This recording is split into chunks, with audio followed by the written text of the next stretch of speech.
नमस्कार विद्यार्थी मित्रांनो, स्वागत आहे तुम्हा सर्वांचं महानोकरी एक्सप्रेस या आपल्या मराठी यूट्यूब चॅनलवरती। तर बघा विद्यार्थी मित्रांनो, लेखा व कोशागार विभागांतर्गत ज्या काही नॉर्मलायझेशनच्या याद्या असणार आहे त्या याद्या आता जाहीर झालेल्या आहे। तर या व्हिडिओमध्ये आपण नॉर्मलायझेशनच्या याद्या कशा प्रकारे डाउनलोड करायच्या या संदर्भात संपूर्ण माहिती बघणार आहोत। तर व्हिडिओ शेवटपर्यंत पाहायचा आहे। चॅनलवर नवीन असाल तर चॅनलला लगेच सबस्क्राईब करून घ्यायचं आहे, जेणेकरून अशाच नवनवीन अपडेट ह्या तुमच्यासाठी घेऊन येत राहू। तर बघा विद्यार्थी मित्रांनो, नॉर्मलायझेशनच्या याद्या डाउनलोड करण्यासाठी तुम्हाला व्हिडिओच्या डिस्क्रिप्शनमध्ये लिंक दिलेली आहे, त्यामध्ये तुम्हाला आपल्या टेलिग्राम चॅनलची लिंक दिलेली असेल। त्या लिंकवर क्लिक केल्यानंतर तुमच्या समोर टेलिग्राम चॅनलमध्ये तुम्हाला आपल्या संपूर्ण PDF मिळून जातील।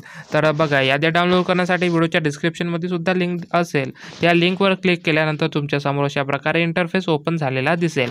त्यामध्ये बघा, तुम्हाला या ठिकाणी पुणे विभागाची जर यादी डाउनलोड करायची असेल, नॉर्मलायझेशनची यादी, तर बघा या ठिकाणी पुणे विभागाची यादी डाउनलोड करण्यासाठी बघा या ठिकाणी कनिष्ठ लेखापाल गट क पदाची पुणे विभागाची जाहिरात या ठिकाणी असा पर्याय दिलेला आहे। त्यामध्ये बघा या ठिकाणी शेवटचा पर्याय आहे पुणे विभाग कनिष्ठ लेखापाल भरती प्रक्रियेच्या अनुषंगाने दिनांक 21/4/2025 रोजी झालेल्या ऑनलाईन परीक्षेतील उमेदवारांच्या प्राप्त गुणांचे प्रसामान्यीकरण करून तयार केलेली यादी या ठिकाणी दिलेली आहे। या लिंकवर क्लिक केल्यानंतर तुमच्या समोर पुणे विभागाची नॉर्मलायझेशनची यादी ही डाउनलोड झालेली दिसेल। त्यानंतर बघा, थोडं खाली आल्यानंतर तुम्हाला या ठिकाणी नागपूर विभागाची जाहिरात म्हणून असा पर्याय दिसेल। त्यामध्ये तुम्हाला नागपूर विभागाचे जर गुणवत्ता याद्या म्हणजे नॉर्मलायझेशनच्या याद्या डाउनलोड करायच्या असेल, तुम्हाला या ठिकाणी बघा या ठिकाणी 2 शिफ्ट दिलेले आहे। कनिष्ठ लेखापाल पदभरती सन 2023-24 गुणतालिका सत्र 1 शिफ्ट 1 ची यादी या ठिकाणी दिलेली आहे। त्यानंतर कनिष्ठ लेखापाल पदभरती सन 2023-24 गुणतालिका सत्र शिफ्ट 2 ची यादी सुद्धा या ठिकाणी दिलेली आहे। तर या लिंकवर क्लिक केल्यानंतर तुमच्या समोर नागपूर विभागाची नॉर्मलायझेशनची यादी डाउनलोड झालेली दिसेल। तर त्यानंतर बघा, खाली आल्यानंतर छत्रपती संभाजीनगर या विभागाची जर यादी डाउनलोड करायची असेल, तर तुम्हाला या ठिकाणी बघा या ठिकाणी दिलेले आहे कनिष्ठ लेखापाल पदाच्या ऑनलाईन परीक्षेच्या अनुषंगाने सामान्यीकरण प्रक्रिया पूर्ण झाल्यानंतर उमेदवारांना प्राप्त गुणांची यादी या ठिकाणी दिलेली आहे। त्यानंतर थोडं खाली आल्यानंतर पुन्हा कोकण विभागाची जाहिरात म्हणून असा पर्याय दिलेला आहे। तर यामध्ये कोकण विभागाची जर यादी डाउनलोड करायची असेल, तर बघा या ठिकाणी सर्वात शेवटचा पर्याय आहे कनिष्ठ लेखापाल भरती प्रक्रिया 2023-24 उमेदवारांची गुणतालिका। अशाच प्रकारे तुम्ही अमरावती विभाग, नाशिक विभाग या विभागाच्या सर्व याद्या तुम्ही या ठिकाणाहून डाउनलोड करून घ्यायच्या। तर बघा, आता आपण पुणे विभागाची यादी डाउनलोड करून बघूया आणि त्यामध्ये नाव कशा प्रकारे चेक करायचं ते आता बघून घेऊया।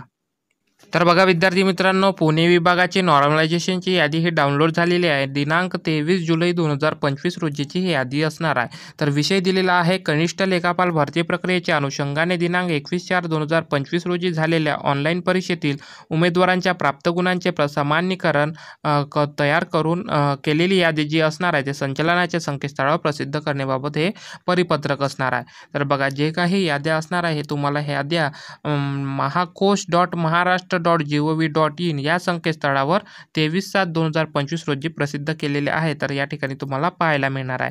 तर बघा, थोडं खाली आल्यानंतर तुम्हाला या ठिकाणी नॉर्मलायझेशनच्या याद्या पाहायला मिळणार आहे। तर बघा या ठिकाणी ही नॉर्मलायझेशनची यादी असणार आहे। या ठिकाणी सिरियल नंबर दिलेला आहे, रोल नंबर दिलेला आहे, अप्लिकांट नेम दिलेला आहे, मार्क आफ्टर ऑब्जेक्शन दिलेला आहे, प्रोरेटेड मार्क दिलेले आहे आणि मार्क आफ्टर नॉर्मलायझेशन सुद्धा या ठिकाणी दिलेले आहे।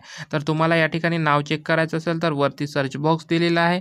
या सर्च बॉक्समध्ये तुम्हाला तुमचा रोल नंबर टाकून घ्यायचा आहे किंवा तुमचं नाव टाकून घ्यायचं आहे। तर त्यानंतर सर्च केल्यानंतर तुमचं यादीमध्ये नाव असेल तर ते यादीमध्ये तुमचं नाव समोर येऊन जातील। तर अशा प्रकारे ही यादी डाउनलोड करून घ्यायची आहे। तुम्ही ज्या विभागांतर्गत फॉर्म भरलेला असेल त्या विभागाची यादी तुम्ही डाउनलोड करून घ्यायची आहे, त्यामध्ये तुम्हाला तुमचं नाव चेक करून घ्यायचं आहे। तर अशा प्रकारे ही महत्त्वाची अपडेट होती। व्हिडिओ आवडल्यास व्हिडिओला लाईक करायचा आणि चॅनलला सबस्क्राईब सुद्धा करून घ्यायचं आहे, जेणेकरून अशाच नवनवीन अपडेट ह्या तुमच्यासाठी घेऊन येत राहू। तर चला भेटूया पुढच्या एका नवीन व्हिडिओमध्ये। तोपर्यंत धन्यवाद।